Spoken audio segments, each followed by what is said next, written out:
Red box, real estate industry का एहसास नाम।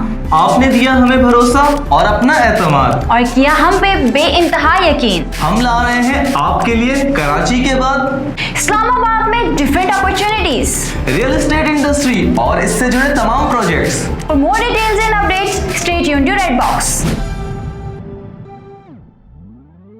अस्सलाम वालेकुम नाजरीन, बात करेंगे आज पाकिस्तान में ट्रांसफर ऑफ प्रॉपर्टी के हवाले से।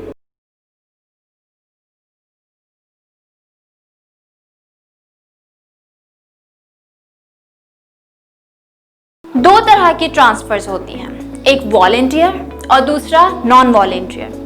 वॉलंटियर में आपके पास will of the party include है और इनवॉलंटियर में किसी पार्टी की विल इसमें शामिल नहीं होती। इन दोनों में बेसिकली ये डिफरेंस है कि इनवॉलंटियर में इस तरह का कुछ सिनेरियो है कि जैसे अगर आपकी प्रॉपर्टी है और उस शख्स की डेथ के बाद ऑटोमेटिकली वो प्रॉपर्टी उसकी औलाद के नाम पे ट्रांसफर कर दी जाती है। अगर वो वॉलंटियर है तो वॉलंटियर में ये होता है कि दो लोगों की म्यूचुअल एक्सेप्टेंस के थ्रू वो प्रॉपर्टी एक दूसरे के नाम पे ट्रांसफर की जाती है। जैसे कि अगर कोई सेलर एंड देन बायर, ये दो पर्सन्स हैं, इन दोनों में एक म्यूचुअल एक्सेप्टेंस होती है। अगर आप अपनी प्रॉपर्टी खरीदते वक्त आप जिस बंदे के नाम पे ये प्रॉपर्टी रजिस्टर्ड है एंड देन ट्रांसफर के टाइम पे अगर आप वो प्रॉपर्टी अपने नाम पे रजिस्टर्ड नहीं करवाते तो आपको उसका टाइटल नहीं मिलेगा। टाइटल से मुराद के अगर आप कल को कहते हैं कि ये मेरा हक है, अगर आप रजिस्ट्रेशन नहीं करवाएंगे, आपके नाम पे वो प्रॉपर्टी रजिस्टर्ड नहीं है तो वो आपका हक नहीं कहलाएगा। इसलिए प्रॉपर्टी की रजिस्ट्रेशन लाजमी है। रजिस्ट्रेशन करने से पहले आप ये मालूम कर लें कि उसका ओनर कौन है और ओनर मेजर होना चाहिए। आपका सेलर ये लाजमी है कि वो मेजर हो, 18 इयर्स उसकी एज हो। अब अगर जैसे यहाँ आप पटवारी के पास जाते हैं और डिफरेंट ऑफिसेज हैं जो प्रॉपर्टी डीलिंग करते रहते हैं, आप वहाँ पर जाएंगे और आप सबसे पहले फर्द निकलवाएंगे। फर्द में आपके पास आ जाता है फर्दे बे। बे मीन्स सेल। ये बेसिकली वो डॉक्यूमेंट है या आप कह सकते हैं कि it's kind of a certificate जिसमें ये चीज़ मेंशन की जाती है कि आप जिसकी प्रॉपर्टी, आपका जो सेलर है, आप जिससे प्रॉपर्टी खरीदने जा रहे हैं, क्या उसके नाम पे फर्दे बे है, यानी कि उसके पास वो लीगल कैपेसिटी है कि वो उस प्रॉपर्टी को सेल कर सकता है। और ये ख्याल रखिएगा कि आपका ये वाला जो डॉक्यूमेंट है फर्दे बे जो मैंने मेंशन किया आपके सामने, वो फ्रेश हो और अटेस्टेड हो। अच्छा, फर्दे बे और दूसरी होती है फर्दे मलकियत। फर्दे मलकियत देखिए लोग इसमें कंफ्यूज हो जाते हैं, लेकिन फर्दे मलकियत एक डिफरेंट चीज़ है कि जैसे आपने घर की इलेक्ट्रिसिटी या गैस इन सब के मीटर्स वगैरह के लिए भी आपको फर्दे मलकियत की नीड होती है, वो उन चीज़ों के लिए होती है। तो ये सेलिंग और बाइंग की उसमें नहीं आती ये चीज़। प्रॉपर्टी वैल्यूएशन करते हैं तो दो तरह की वैल्यूएशन होती है, एक मार्केट वैल्यू और दूसरा DC rate. DC rate basically आपका कहलाता है डिप्यूटी कमिश्नर रेट, जो आपकी प्रॉपर्टी की मिनिमम वैल्यू कहलाती है। तो ये आपके जो आप जब रजिस्टर करने जाते हैं तो आपकी जो डीसी रेट है उसे मेंशन करना लाजमी है।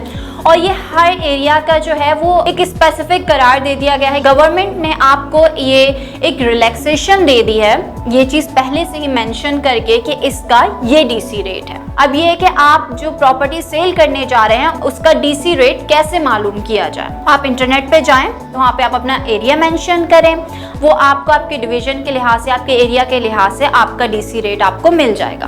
प्रॉपर्टी वैल्यूएशन के बाद आप आते हैं स्टैम्प पेपर पे।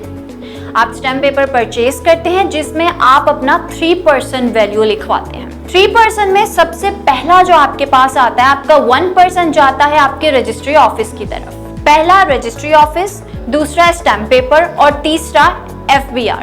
अगर आप नॉन फाइलर हैं तो आपको 1% FBR के भी मेंशन करने हैं, लेकिन अगर आप फाइलर हैं तो आपके पास 1% की बचत हो जाती है। ये चीजें होने के बाद आप आते हैं बयान पे। जब आप रजिस्ट्रार के पास जाते हैं ये सारी चीज़ें लेकर, तो उसके बाद जैसे कि आप जिससे प्रॉपर्टी खरीदने जा रहे हैं, आप जिस पर्सन के पास, क्या सिर्फ वो उसका मालकिन है या जैसे कि अगर भाई है, बहन है, दोनों के नाम पे प्रॉपर्टी है तो दोनों का वहाँ पर होना लाजमी है कि आप उनके बयानात लें और आपके साथ गवाह भी मौजूद हों। जब ये तमाम बयानात भी रिकॉर्ड कर दिए जाते हैं रजिस्ट्रार के सामने, देन उसके बाद एंड में आपको मिलता है इंतकाल।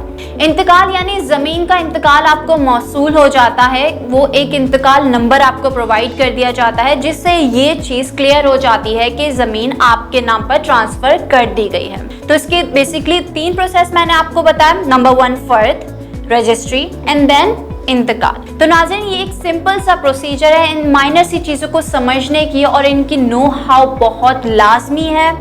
मज़ीद आप इस हवाले से कुछ भी जानना चाहते हैं, किसी भी किस्म की कंफ्यूजन हो आपके माइंड में, आप हमसे रब्ता कर सकते हैं। तब तक के लिए अपना बहुत सारा ख्याल रखिएगा। हम अपनी अगली वीडियो में दोबारा से हाजिर होंगे एक नए सिरे के साथ। तब तक के लिए हमें इजाज़त दीजिए। अल्लाह हाफिज़।